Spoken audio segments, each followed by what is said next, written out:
ఈరోజు నిజంగా కోసికలో ఈ క్రీడాకారులు వచ్చి ఆడటం కూడా మనకు ఎంతో ఆనందదాయకం.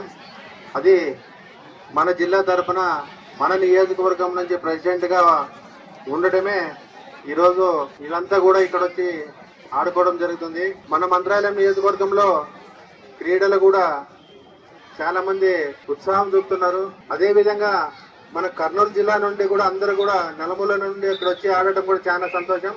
మన నియోజకవర్గంలో ఉన్నటువంటి క్రీడలకు కూడా ఈరోజు ఈ కబడ్డీ పోటీలు జరగడం వల్ల ఇంకా ఉత్సాహం వస్తుందని చెప్పి తెలియజేసుకుంటున్నా. అదేవిధంగా ఇందాక నర్సిరెడ్డి గారు చెప్పినట్లుగానే మన వెంకటేష్ అడిగినట్లుగానే స్టేడియం ఇంతకు ముందు శాంక్షన్ అయింది.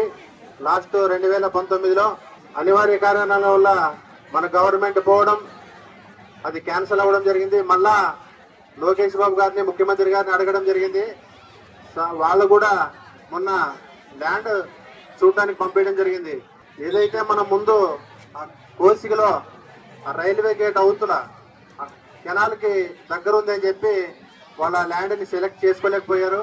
ఇంకా 2-3 సెలెక్షన్ ఇంకా కావాలి ల్యాండ్స్. అంటే మన మంత్రాలయం హైవేలో ఒక గవర్నమెంట్ స్థలం ఉంటే అది ఒక 4 ఎకరాలు ఉంది. అది 4 ఎకరాలు చూపించడం జరిగింది. అదేవిధంగా మన మంత్రాలయం నుండి సూగూరుకు పోయే రోడ్లో ఒక 200 అడుగులు ఉంటుంది లోపలికి. అక్కడ కూడా ఒక 5 ఎకరాలు ఉంటే అది కూడా చూసి వెళ్ళడం జరిగింది. వాళ్ళ అధికారులు కూడా వచ్చి ఈ స్థలాన్ని కూడా సేకరించడం జరిగింది.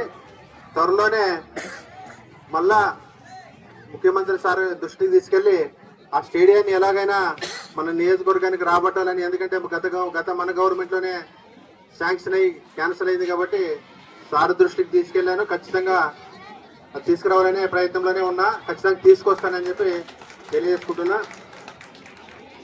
అదేవిధంగా మన నియోజకవర్గంలో ఎవరైనా సరే క్రీడాకారులు మీరు ముందుకు పోవడానికి, క్రీడా రంగంలో ముందుకు పోవడానికి ఏ అవసరం వచ్చినా ఖచ్చితంగా మీకు మీ అన్నంటే ఉంటానని చెప్పి తెలియజేసుకుంటూ, ఈ నియోజకవర్గంలో బడుగు బలహీన వర్గాలు ఎక్కువ ఉన్నారని మన నియోజకవర్గంలో మెగా జాబ్ మేళ కూడా నిర్వహించడం జరిగింది.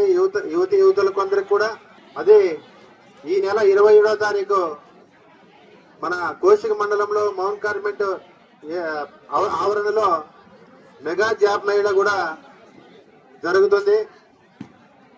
ఎవరైతే నిరుద్యోగులు ఉన్నారో మన నియోజకవర్గ యువతులందరూ కూడా దాన్ని సద్వినియోగం చేసుకోవాల్సిందిగా కోరుకుంటున్నా. దాదాపు 50 కంపెనీలతో సంప్రదించి 50 కంపెనీలు కూడా మన కోసిక మండలంలో వచ్చి జాబ్ మేళ నిర్వహిస్తారు. అది నా సొంత ఖర్చులతోనే నిర్వహించడం జరుగుతుందని చెప్పి తెలియజేసుకుంటున్నా. కాబట్టి ఈ అవకాశాన్ని నియోజకవర్గంలో ఉన్నటువంటి నిరుద్యోగ యువతులందరూ కూడా సద్వినియోగం చేసుకోవాల్సిందిగా కోరుకుంటూ, ఈ అవకాశం ఇచ్చిన ప్రతి ఒక్కరికి నా ధన్యవాదాలు తెలియజేసుకుంటూ సెలవు తీసుకుంటున్నాను.